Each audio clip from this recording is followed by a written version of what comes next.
c'est Corentin. Vous êtes à la recherche d'un pack tout compris avec des centaines de titres et transitions pour Final Cut Pro? J'ai le pack qu'il vous faut. Cette vidéo est sponsorisée par Vistina. On m'a récemment contacté pour vous présenter un de leurs derniers packs comprenant 600 titres, 300 transitions et encore 150 éléments divers avec des générateurs de logos, d'icônes, etc. Le tout entièrement personnalisable et en 4K et facile d'utilisation sur Final Cut. Le pack parfait? Le pack propose des designs actuels, épurés, bref, c'est au bout du jour quoi. Et le tout est très bien organisé dans la bibliothèque. Je vais de suite vous montrer ça.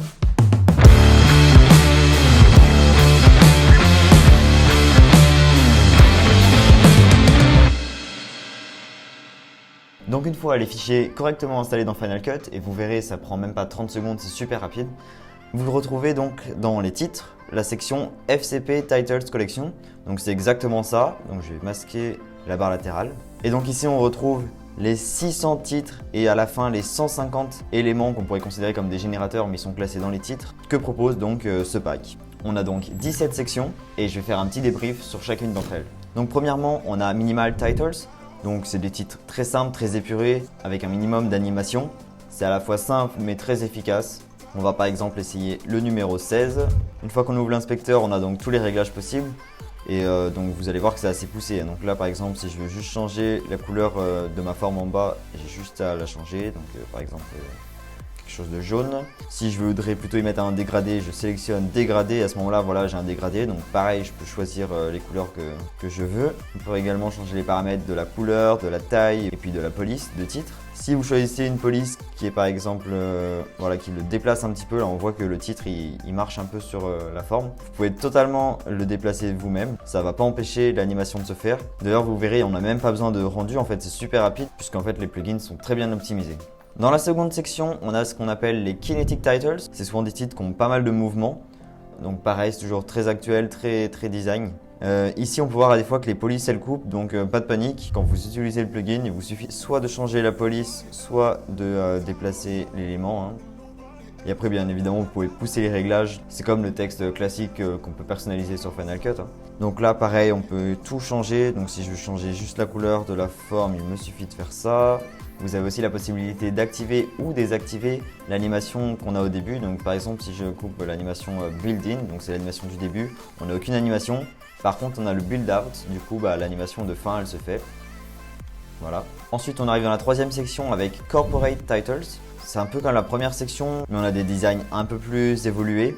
Peut-être plutôt pour faire des vidéos de promotion ou quoi. Donc par exemple, si je sélectionne celui-ci, on retrouve donc toujours nos réglages. Donc vous pouvez encore une fois tout changer. Si je voulais changer la couleur des étoiles, vous pouvez. C'est vrai que c'était quand même mieux en jaune. Ensuite, on arrive à la quatrième section, donc Rectangle Titles. Donc ici, on va voir des textes animés avec souvent des grosses zones de texte, donc plus pour des grands textes finalement. J'aime un peu moins, mais c'est vrai que c'est pratique quand vous avez beaucoup de choses à dire. Ensuite, on a la section Logo Titles.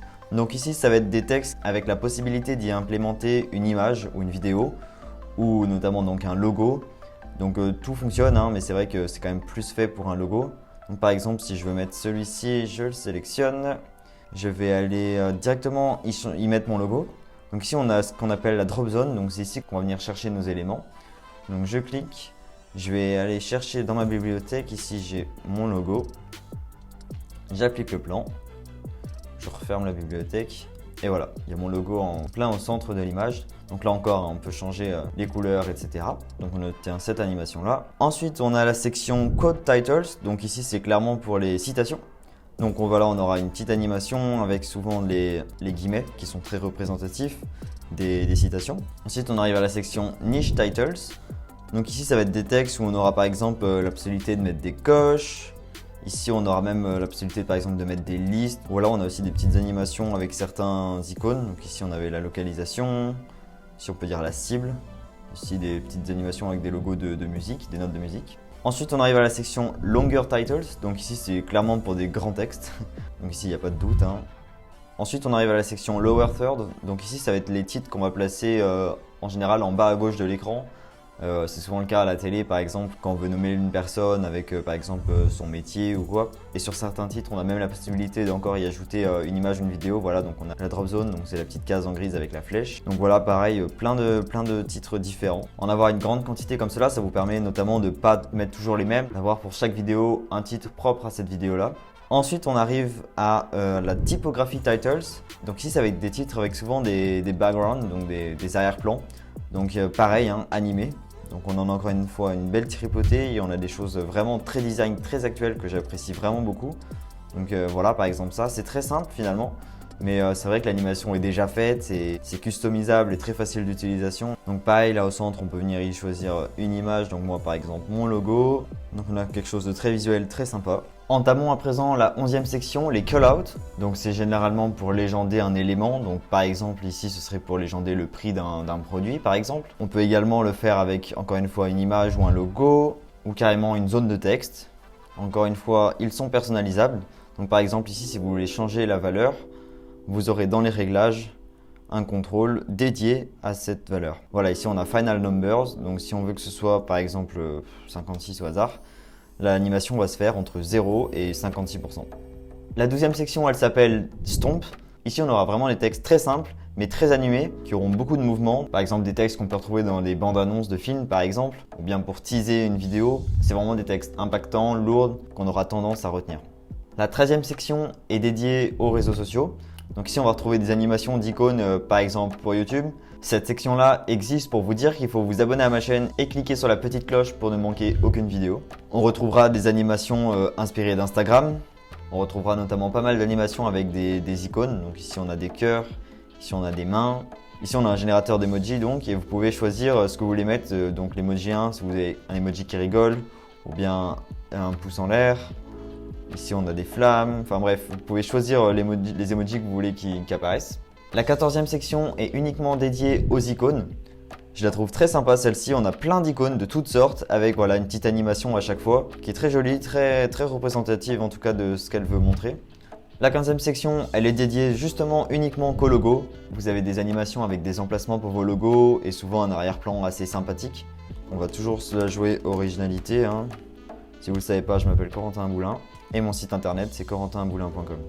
Les dernières sections n'ont plus de texte. Cette fois-ci, on a en 16e position les backgrounds. Donc ici, ça va juste être des animations d'éléments très jolies, encore une fois, très épurées. C'est ce que vous pourrez retrouver par exemple sur Instagram ou je ne sais quoi. Les designs sont très souvent très réussis. Vous pouvez venir y ajouter un texte par-dessus si vous le souhaitez. Ou bien si vous voulez y coller un ensemble d'images, ça peut être très joli. Donc il y en a encore vraiment plein. Hein. Et encore une fois, ils sont personnalisables. Et la dernière section nous propose des animations de formes. Donc des cercles, enfin tout un tas de formes en fait, il y en a tellement. Des petites explosions d'éléments, de particules ou autres. C'est des choses entre guillemets en fond transparent hein, que vous pouvez déplacer sur vos vidéos. Si par exemple vous voulez marquer une zone dans votre vidéo, vous marquez par exemple avec cette sphère là, cet endroit là et tout. Ça ajoute de l'animation finalement à vos vidéos et ça rend plutôt bien en général.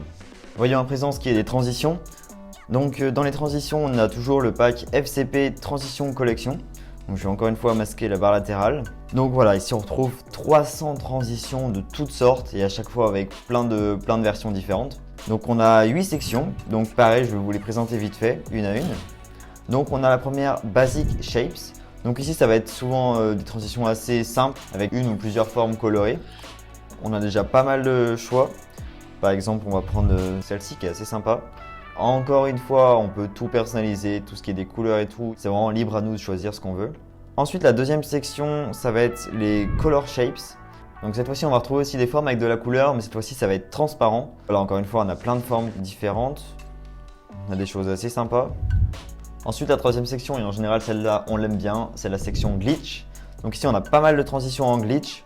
Donc on a des glitches plus ou moins colorés, il y en a où c'est de simples parasites, l'effet parasite classique. D'ailleurs il propose certains glitches assez originaux, un peu différents de ce qu'on a l'habitude de voir. Donc là ici avec un peu de couleur, puis il y en a plein d'autres de toute façon. Ensuite on a la section grid, donc ici ça va être tout ce qui est un peu de gris avec plusieurs rectangles colorés ou avec ici par exemple on a carrément des drop zones encore une fois. Donc ici on va pouvoir y mettre des vidéos dans la transition. Par exemple je vais faire ça rapidement. Donc ici on avait 4 drop zones. Donc je les ai toutes complétées. Et donc là, dans la transition, on va retrouver donc des vidéos. Hop, et voilà, donc ici on a un peu l'impression d'un Rubik's Cube, d'ailleurs c'est le nom de la transition. Ensuite, on arrive dans la section Ink, donc c'est les taches d'encre. Donc voilà, on a une transition comme si l'image d'après c'était une tache d'encre qui se dévoilait. On peut essayer par exemple celle-ci, elle est sympa. Ici, qu'est-ce qu'on a pour la personnaliser? On a flip et flop. Je sais pas ce que c'est. Ah si, ça rajoute des... D'accord, ça rajoute 2-3 petits éléments sur les côtés comme si c'était plusieurs gouttes finalement. Donc voilà, encore une fois, plein de choix de taches d'encre. Ensuite, on a la section Paint Brush Stocks. Donc cette fois-ci, ça va pas être des taches d'encre, ça va plutôt être des tracés de pinceaux. C'est très artistique. Et à la fois, ça rend plutôt bien, hein. Ça se mélange bien si vous avez deux vidéos dans les mêmes tons de couleur. On arrive à l'avant-dernière section, Slice. Donc ici, ça va être le découpage, vraiment genre plein de découpages inimaginables de toutes sortes, où la vidéo apparaît, avec plus ou moins de découpes si je puis dire. Et enfin, la dernière section, Zoom. Donc ici, on va retrouver plein de transitions un peu connues dans le milieu. C'est pas mal pour des vidéos dynamiques par exemple. Et on a tout un tas de mouvements, d'ailleurs ils sont illustrés sur les miniatures, c'est très pratique. On a des zooms qui forment un tourbillon, des zooms en direction des angles ou en direction du centre par exemple. On a des transitions plus ou moins tremblantes, ça dépend de l'effet qui est recherché. Et à chaque fois plusieurs positions sont disponibles. Donc si on a une transition qui va de l'angle en bas à droite à l'angle en haut à gauche, on aura la même chose avec de l'angle en haut à droite à l'angle en bas à gauche. Donc voilà, on a fait le tour pour les transitions. Comme les titres, il y en avait vraiment beaucoup et on a vraiment à chaque fois le choix de les personnaliser. Enfin bref, c'est vraiment très complet.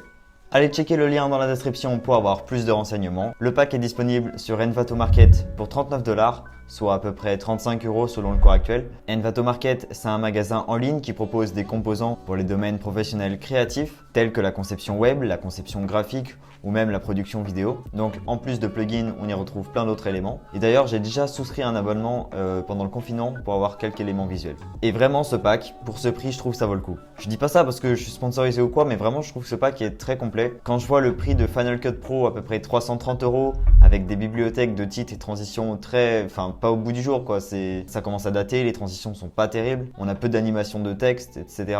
Là pour moins de 40 €, on peut donner une bonne vague de fraîcheur au logiciel. Maintenant, j'ai la possibilité d'offrir à 3 abonnés ce pack. Ça y est, il en vient enfin au concours. Je vous propose donc un concours pour remporter ce pack qui comprend tout ce que je vous ai présenté en vidéo. Et pour participer, il vous faudra être abonné à mon compte Instagram qui est dans la description et m'envoyer un message privé comme quoi vous participez. D'ailleurs, cet élément-là, vous savez d'où il venait? Et bah justement, il vient de ce pack. Franchement, c'est super design. Les 3 gagnants seront annoncés dans ma story le mercredi 29 juillet 2020. Je les contacterai à mon tour en message privé pour leur envoyer le pack. Donc ne traînez pas. Et voilà, c'est la fin de vidéo. Pour me soutenir, vous pouvez regarder gratuitement une courte pub sur Utip. En regardant cette pub, cela me reverse un don et cela m'encourage beaucoup pour la suite. Le lien est également dans la description. Et moi, je vous dis bonne chance et à la prochaine vidéo. C'était Corentin.